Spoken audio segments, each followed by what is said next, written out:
सुरगाणा तालुक्यातील बुबळी येथील गंगाराम सयाजी चौधरी यांच्या घरावर सुरगाणा पोलिसांनी रविवारी सायंकाळी 5:30 वाजता छापा टाकून गावठी हातभट्टी दारू अड्डा उद्ध्वस्त करत 3,500 रुपयांचा मुद्देमाल जप्त करून नष्ट करण्यात आला आहे।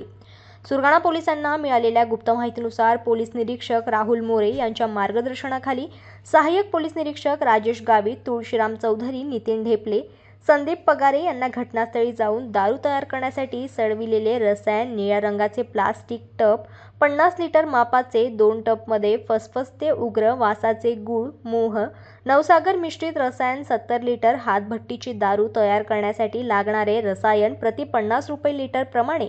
3,500 रुपये किमतीचा मुद्देमाल स्वतःच्या कब्जात बाळगताना मिळून आला, म्हणून सुरगाणा पोलीस ठाण्यात गुन्हा दाखल करण्यात आला आहे।